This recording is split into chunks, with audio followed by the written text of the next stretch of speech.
Fala, amigos, tudo bem? Professor Jonas Mendes aqui, passando então para mais uma aula. Nesta oportunidade, vamos pensar um pouquinho sobre.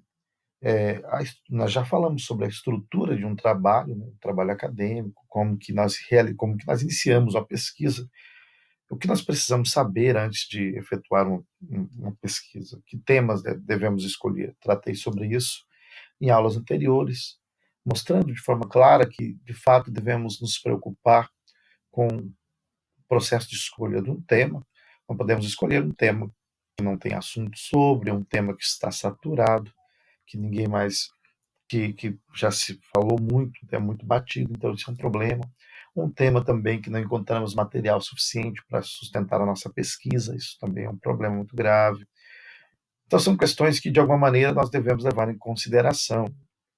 É, a própria estrutura de um trabalho também, mostrei para vocês, a estrutura, né, que se dá dos elementos pré-textuais, textuais e pós-textuais. Vimos de forma clara como que, de alguma maneira, os elementos pré-textuais, capa, folha de rosto, agradecimento, dedicação, sumário, coisa do tipo, folha de aprovação e coisas semelhantes. Você tem também os elementos textuais, introdução, desenvolvimento e conclusão, e elementos pós-textuais, que são as referências bibliográficas, que é o material que você consultou, e apêndices, anexos e coisas do tipo. Nós vamos ver um pouquinho hoje de algumas coisas que são imprescindíveis para a estruturação de um trabalho acadêmico, certo?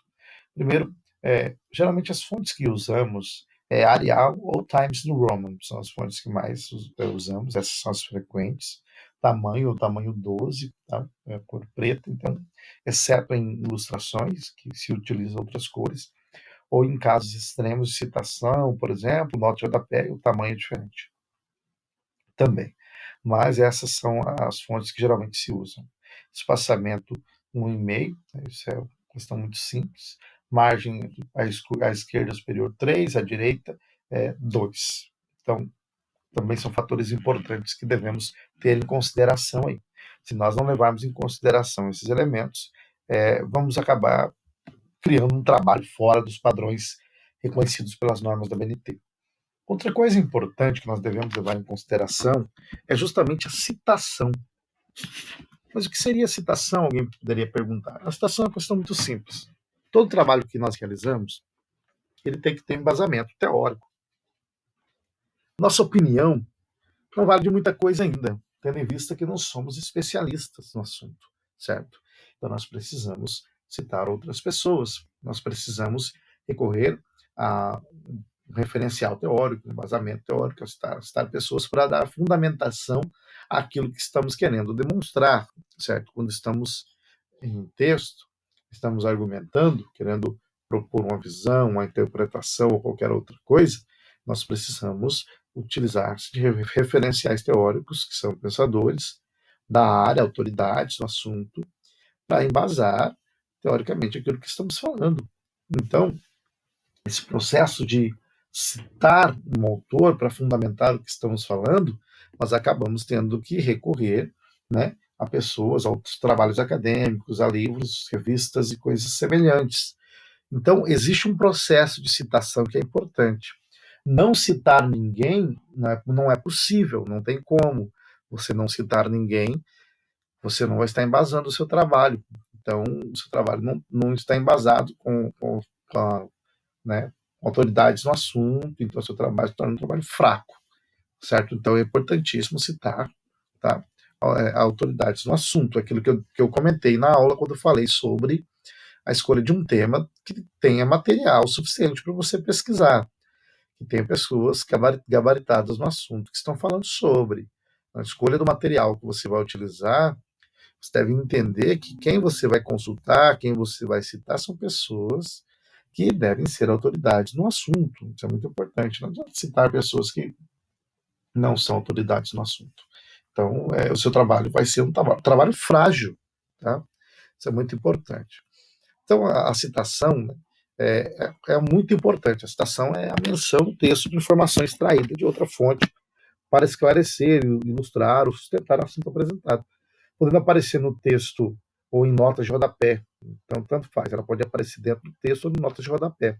Nós temos duas formas de citação, que é a citação autor-data, que é aquela que vai dentro do próprio texto. Você coloca aí, então, o autor, suponhamos que estou citando Sigmund Freud.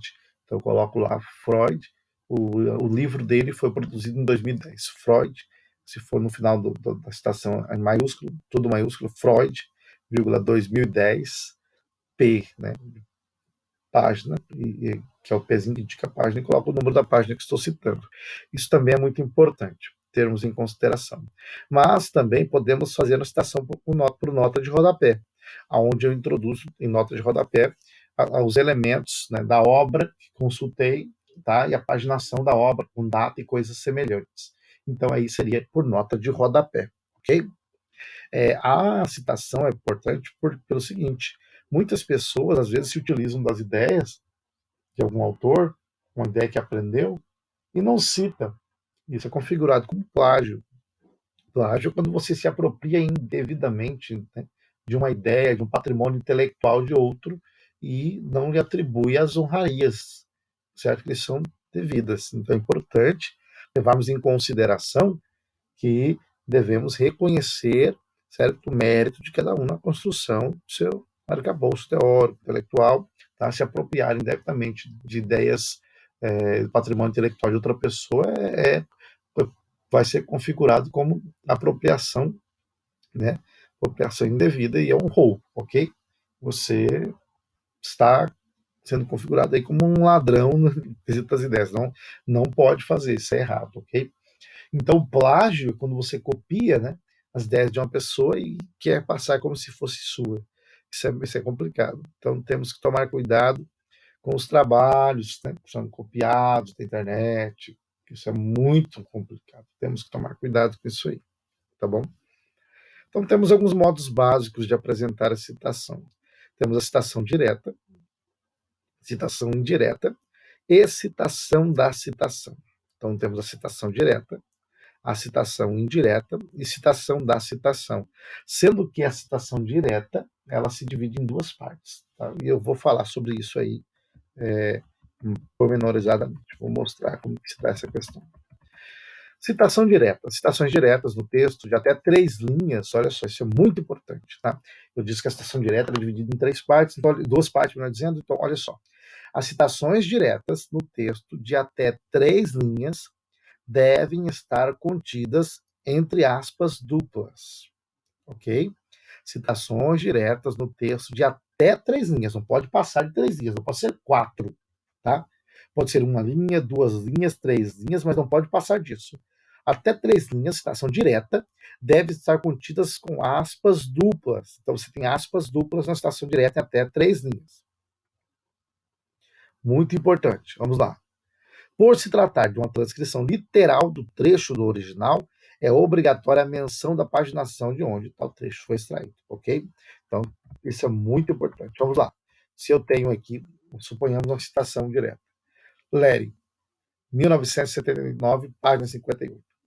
Aí entende-se que a, 2 pontos, abre aspas duplas, fixação de preços por margem simples, tarará, terminei. 3 linhas. Aspas duplas, ponto, fechou. Tá? Então, é importantíssimo, certo?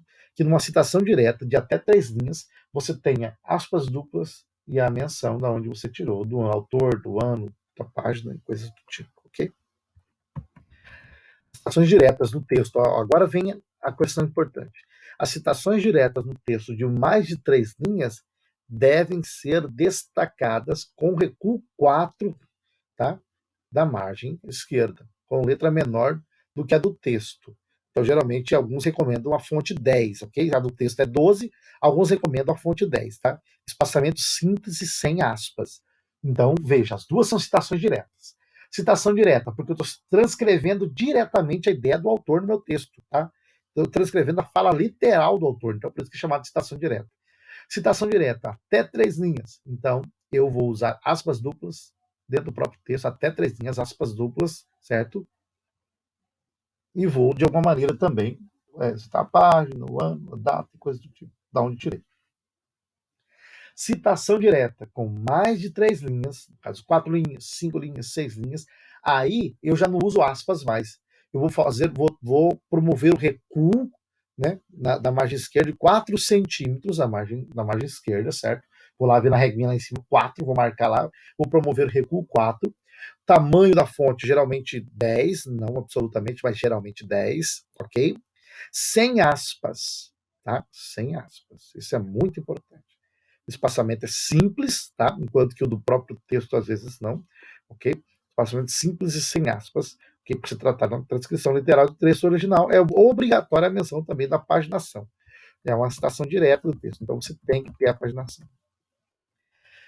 Citação indireta é a transcrição de conceitos do autor consultado, porém descritos com as próprias palavras do redator. Na citação direta, o autor tem liberdade para escrever com suas próprias palavras as ideias do autor consultado. Isso é uma coisa muito importante. Eu estou na transcrição dos conceitos do autor consultado, eu vou usar as minhas próprias palavras, tá ok? Eu estou usando as ideias do autor, mas com as minhas palavras. Isso é muito importante. Não é simplesmente ler um livro e pegar uma ideia do autor e falar, não, vou mudar aqui. E aí eu uso e não atribuo o mérito ao autor. Isso também é plágio, isso também é crime, isso também está errado. Não podemos fazer isso, tá? Nós temos que transcrever o texto, ainda que indiretamente é uma citação. Devemos referenciar, devemos fazer menção da pessoa da qual incorporamos, tá? E pegamos a ideia, que é um material intelectual, é de alguém. Eu não posso citar, por exemplo, dizer, vivemos em tempos líquidos, onde os valores se tornaram inconstantes, frágeis, fluidos, onde nada mais é feito para durar. A geração que vivemos é uma geração líquida como a água, tudo mais, inconstante, não sei o quê. Bom, ótimo, legal, bacana, mas essa ideia não é minha, essa ideia é do Zygmunt Bauman. Então, se eu uso os conceitos e não atribuo a ele, estou cometendo um crime. É plágio, isso é errado, tá? Então devemos tomar cuidado com isso aí, ok? Ao autor pertence o patrimônio intelectual de sua obra. Então devemos citar o autor, ok? Ainda que indiretamente. Mesmo que esteja usando a ideia do autor com as minhas próprias palavras, devo citar o autor, tá? Na citação indireta não se utiliza aspas, nem recuo, ok? Ela acontece dentro do próprio texto mesmo, sem aspas e sem recuo. Nós temos também a citação de citação. Mas o que seria a citação de citação? É simples, é a transcrição direta ou indireta de uma obra ao qual não se teve acesso. Quando você não tem acesso, por exemplo, a uma obra, vamos supor, eu quero citar Bauman, mas eu não tenho a obra do Bauman. Só que eu vejo a obra do Bauman sendo citada por exemplo, Ulrich Beck. Ok, então eu vou na obra de Ulrich Beck e vejo que Ulrich Beck está citando Bauman. E eu quero fazer aquela citação da obra de Bauman, mas eu não tenho a obra de Bauman, eu só tenho a obra do Ulrich Beck. E o Ulrich Beck cita Bauman. O que eu faço então? Eu vou citar o Bauman dentro da obra do Ulrich Beck, da Ulrich Beck. Então é a citação da citação. Por quê? Porque quem está citando é o Ulrich Beck. E eu vou citar a obra de Bauman, que foi citada por Ulrich Beck. Então é a citação da citação. Você entendeu? Então eu devo colocar Bauman, apud Ulrich Beck, porque apud significa citado por, entendeu? Então, se alguém quiser consultar, ver de onde que eu tirei aquela citação, ele vai lá embaixo e vai ver. Ah, apud, citado por. Ah, vai ver que eu citei Ulrich Beck. É importante isso aí, porque senão o cara vai achar que ele não vai encontrar a referência, entendeu? E vai achar que eu inventei, que eu menti dados ou coisa do tipo, tá? Então é muito importante que também tenhamos em consideração esse aspecto aí. Se você não cita o Ulrich Beck, você de alguma maneira não vai estar sendo fiel com a sua citação. Tá? Você pode fazer, por exemplo, temos um exemplo aqui, ó, Salomon Yanger, 1999, Apud, Marriage, 2005. Relataram que nos Estados Unidos, o terceiro setor, veja, estou citando Salomon Yanger, na verdade a citação deles eu tirei de Marriage, certo? Então, Merd que cita eles, e eu quero citar os dois, então eu pego e referencio, coloco o apud, que apud significa citado por. Existem algumas expressões latinas que são usadas, tá? E eu vou depois gravar um texto para falar para vocês um pouco sobre isso, tá? Sobre as expressões latinas. Nós temos as expressões latinas como, por exemplo, et al, que é entre eles, ou temos também algumas expressões como, por exemplo, a put, que já foi a que eu mencionei aqui, e outras mais. Todas essas expressões são expressões importantes que ajudam na construção de um texto, e eu vou falar sobre elas em um vídeo posterior, mostrando como que nós podemos, de alguma maneira, utilizá-las, qual a forma correta de utilizar elas, né? E também a forma correta, inclusive, de fazer uma citação em nota de rodapé, uma citação dentro do próprio texto, tá? Seguindo a ideia do autor-data. Então, recapitulando aí, nós temos, então, citação direta, citação indireta e citação de citação. Citação direta. Nós temos a citação direta de até 3 linhas, que é dentro do próprio texto, com duplas aspas, ok? Citação direta acima de 3 linhas, recuo 4, fonte, tamanho da fonte, mais ou menos 10, recuo 4 da margem à esquerda, ok? Sem aspas. Citação indireta, quando você vai parafrasear, por assim dizer, a ideia do autor, tá? Mas é necessário citar o autor, embora esteja parafraseando a ideia do autor, eu ainda preciso citar o autor, senão estou plagiando, estou roubando o patrimônio intelectual de outra pessoa. Então nós temos que nos atentar a isso aí. E citação de citação. Quando eu quero citar a ideia de alguém, mas eu não tenho um livro, e eu vejo essa ideia citada por outra pessoa. Eu quero citar um autor que foi citado por outro, então eu pego a citação desse cara. Então, foi o exemplo que eu dei ali. Eu quero citar o Bauman, mas eu não tenho um livro do Bauman, mas quem cita o Bauman é o Ulrich Beck. O Ulrich Beck faz uma citação do Bauman dentro do seu livro, e eu quero fazer aquela citação do Bauman. Então eu coloco Bauman, Apud, Ulrich Beck. Ou seja, o que significa Bauman citado por Ulrich Beck. Tá? E aí eu faço a citação da forma como eu quero fazer. Isso é muito importante, porque se nós não observarmos essas configuraçõezinhas, o nosso trabalho vai estar estruturado de forma errada, segundo as normas da BNT. Tá? E isso aqui é muito importante. Quando você escreve o seu trabalho, você manda por exemplo, um orientador, uma revista acadêmica, esses detalhezinhos serão levados em consideração. E as normas da BNT, elas estipulam isso aí para orientar a formação de um trabalho, para que o trabalho seja bem estruturado, tá? Então, tudo isso é muito importante. Outro detalhe importante também está na questão da numeração, da paginação do seu trabalho, tá? Nós devemos levar em consideração que todos os elementos são contados, desde a primeira parte, são contados todos os elementos, desde os elementos pré-textuais aos pós-textuais. Só que a paginação, ela só acontece a partir da primeira parte do elemento textual. Todos os elementos de um texto, todos os elementos são contados, tá? Tanto dos pré-textuais quanto dos textuais, só que a paginação só se dá a partir do primeiro elemento textual. Como que é isso? Explica melhor. Vou explicar. É muito simples. Veja só. Você vai começar a contar a partir dos elementos pré-textuais. Bom, nós sabemos que é um elemento pré-textual, porque nós já estudamos isso. Eu começo a contar a partir do elemento pré-textual. Capa, 1. Folha de rosto, 2. Agradecimento, 3. Dedicação, 4. Sumário, 5. E, sei lá, talvez folha de aprovação, 6 são elementos pré-textuais. Contei eles, mas eu só passo a numerar só a paginação a partir da primeira parte do elemento do elemento textual. E qual é a primeira parte do elemento textual? A introdução. Então a introdução é a 7. Por quê? Capa 1, folha de rosto 2, agradecimento 3, dedicação 4, folha de aprovação 5 e sumário 6. Então a introdução, que é a primeira parte do elemento textual, é o 7. Então a paginação começa na primeira parte do elemento textual. Tá lá, 7. Eu coloco lá 7 e pronto. Tá vendo? Começa um 7. Aí 7, 8, 9 e assim por diante. Mas os outros elementos anteriores, elementos pré-textuais, não tem paginação. Você não vai ter o 1, o 2, o 3 nos elementos pré-textuais. Mas você conta eles, mas não pagina. Entendeu? A paginação começa a partir da primeira parte do elemento textual, certo? Levando em conta que eu já contei nos elementos anteriores, ok? Então, embora eu conte os elementos textuais, os elementos pré-textuais, a paginação só se dá a partir da primeira parte do elemento textual, ok? Isso aí, meus amigos, um abraço para vocês e até a próxima aula.